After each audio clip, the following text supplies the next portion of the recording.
So what is permissionless innovation?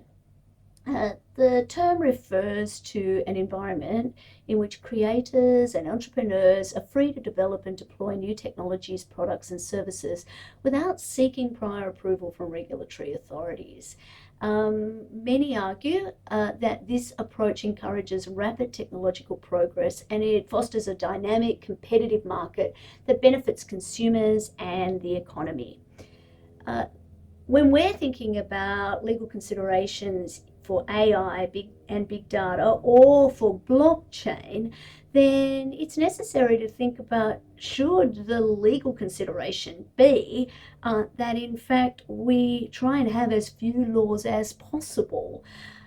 The idea behind this is that we could promote the rapid adoption and development of AI or big data applications or blockchain technologies by limiting the impact that regulation has on the growth or the use of these technologies.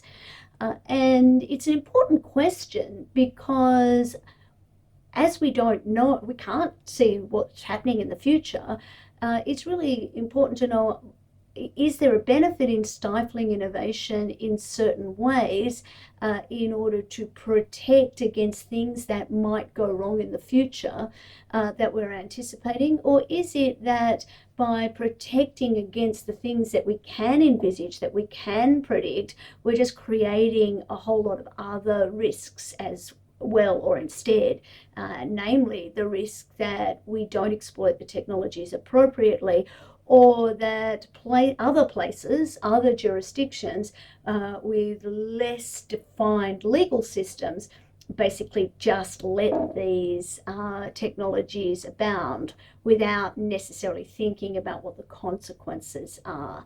And with this, in particular, this thought sits behind the drone video that you've been asked to have a look at and to think about. So just in a nutshell, you've been asked to read Thierer's arguments. There's a link to his book on the same page where the video is, where Adam Thierer is talking through in an interview context a range of different applications for these arguments and talking about a range of technologies, some of which are not necessarily AI, big data, blockchain, but all are emerging technologies and relevant to the thinking process. So basically, it's important to understand what the two opposing arguments are. So there's basically a precautionary principle and permissionless innovation. I'm using the language from his book.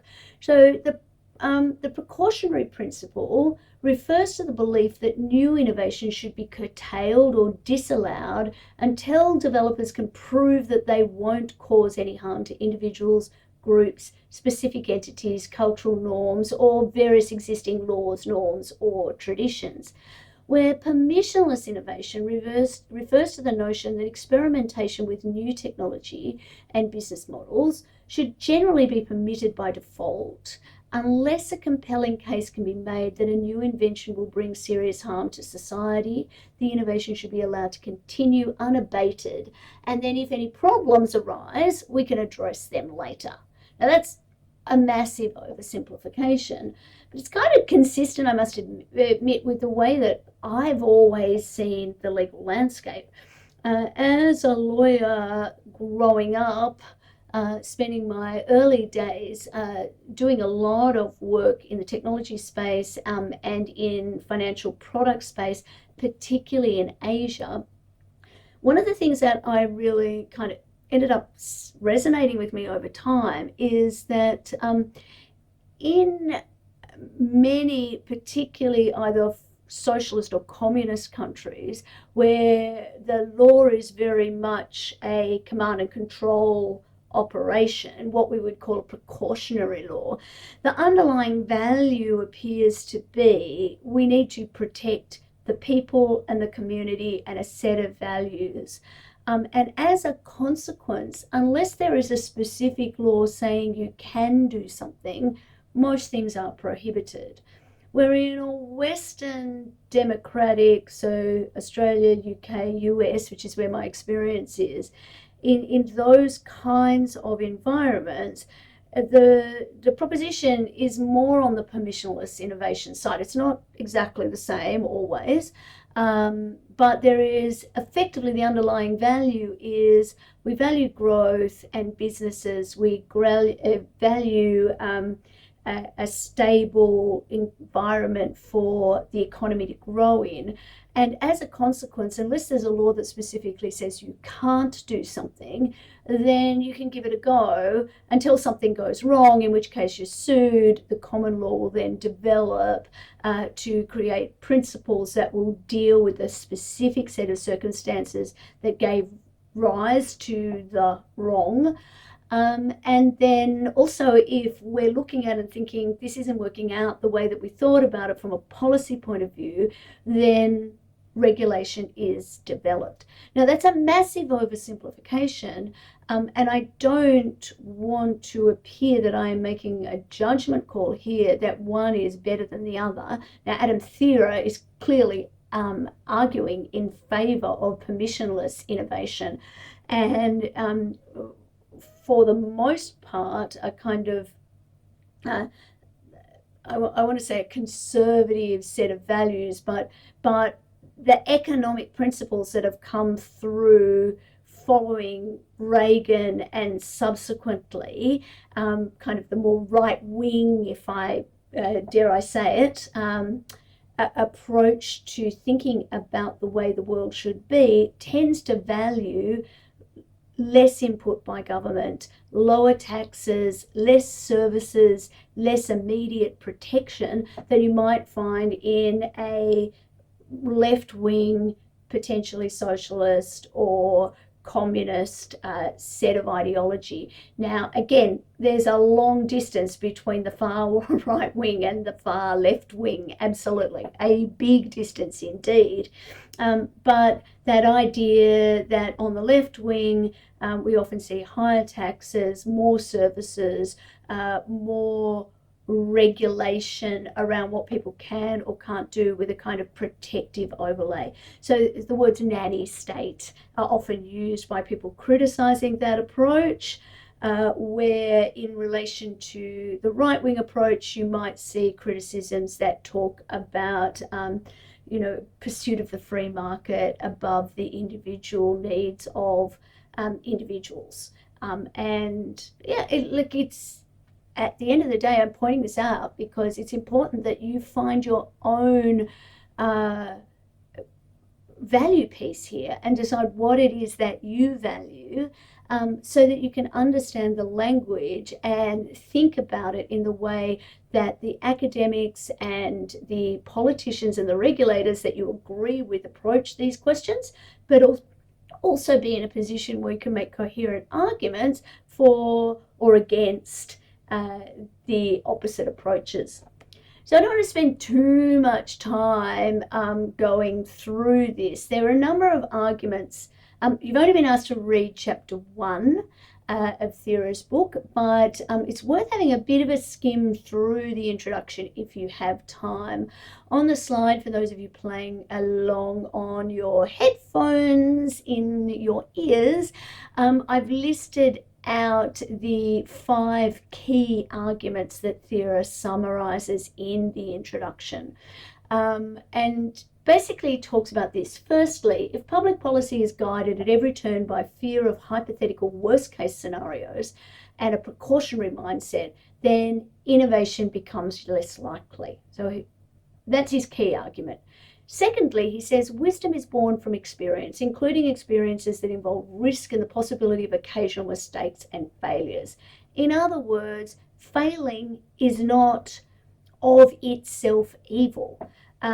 Setting up a world where you don't grow because you're worried about failing is actually a different set of limitations, and we should be cautious about those.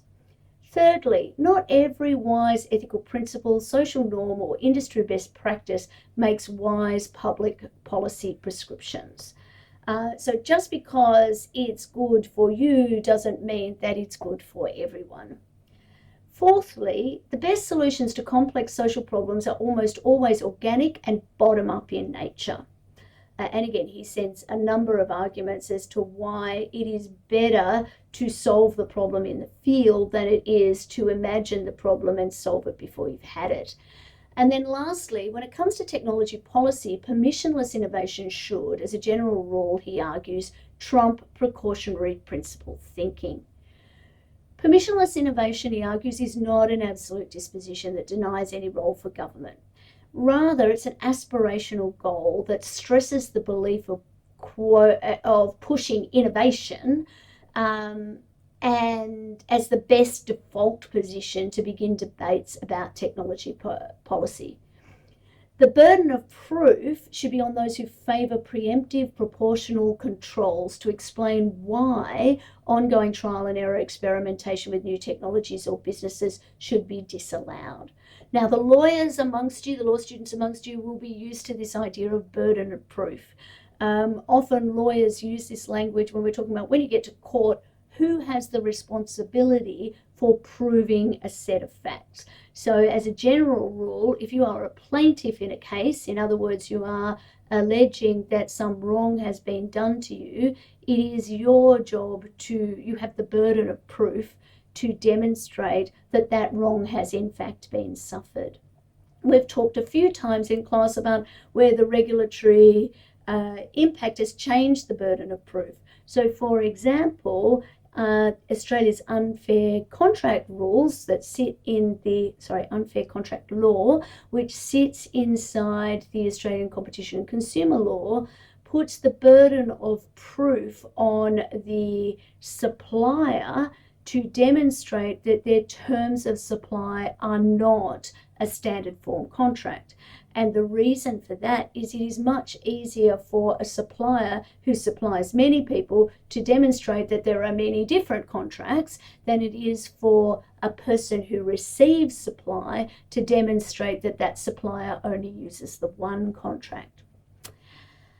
So here, Thierer is basically saying that the burden of proof should be on the person who's proposing a regulation to demonstrate that the risk of not regulating is too high and the risk of not allowing experimentation with the technology is too high. Some critics, he says, will claim that permissionless innovation as the default policy isn't about protecting corporate profit or assisting any particular technology, industry sector, or set of innovations. Rather, it's a push for permissionless innovation that's premised on the belief that one individual, whether as citizen or as a consumer, should continue to enjoy the benefits that accompany an open innovation landscape. Sorry about that, I'm tripping over myself today. So a dynamic high growth economy which preserves social and economic freedom more generally, Thierer says should be preferred over a central planning mentality and the methods that he says throughout history have stifled human progress and prosperity. I'm really interested to know what you think. Are some risks so great that we shouldn't experiment, or is the risk that we get taken over or overtaken by other economies or other inventions so great that there should be a free-for-all, or is it somewhere in between? So you've been asked to read the first chapter of Thierer's book. There are 2 case studies and there is and a number of key points that are in there. The slide I've just literally pulled out the headings from the book. I think where he starts with this idea of scarcity to abundance is a really interesting question. I often think about this in the terms of when I finished law school.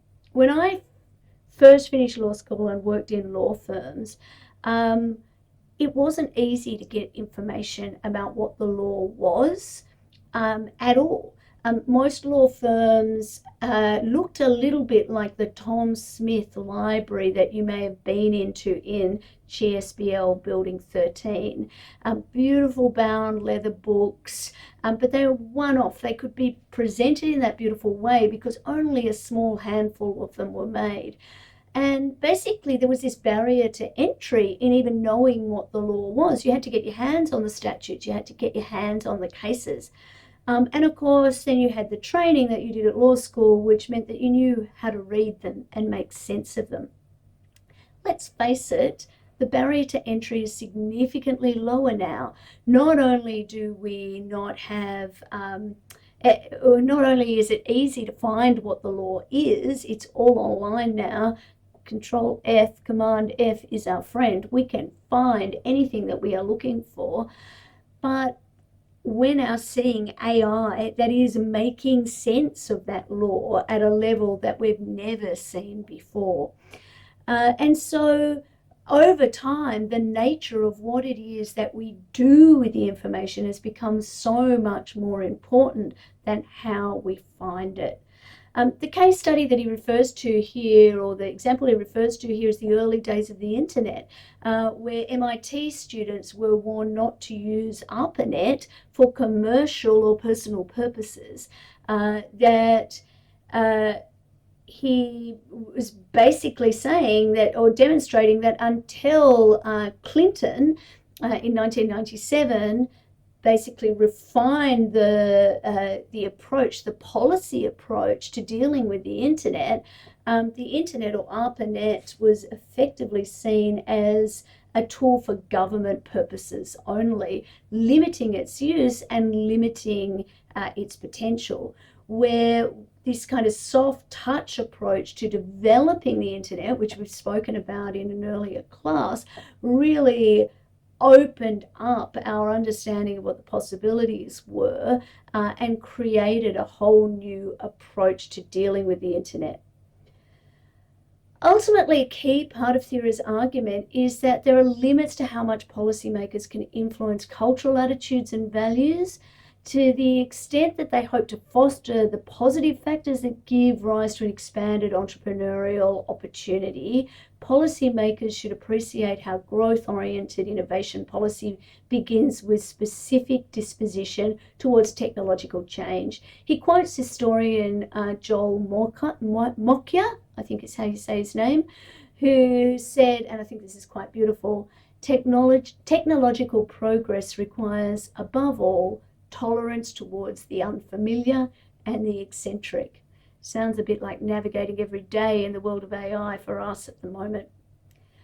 What else is in there that I think is really worth you looking at? Thierer does argue that it's not really relevant what the intention was when a technology was created.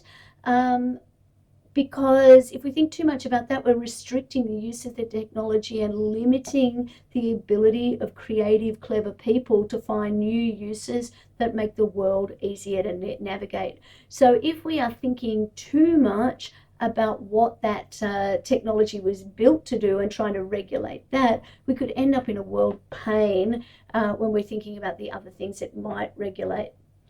Do make sure that you read the Internet of Things case study that's on page 18 of chapter 1.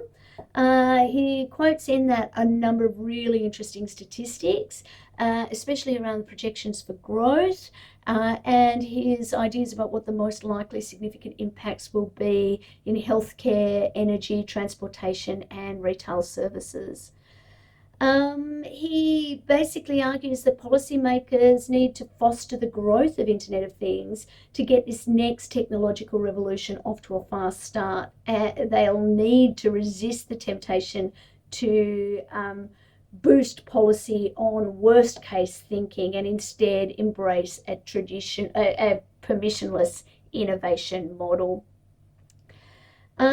He also argues that, there are going to be opportunities for these new technologies to result in bad behavior that perhaps people will be unsafe, perhaps there will be criminal activity, but we can respond to those things as and when they arise, and we can use existing laws to deal with many of those harms.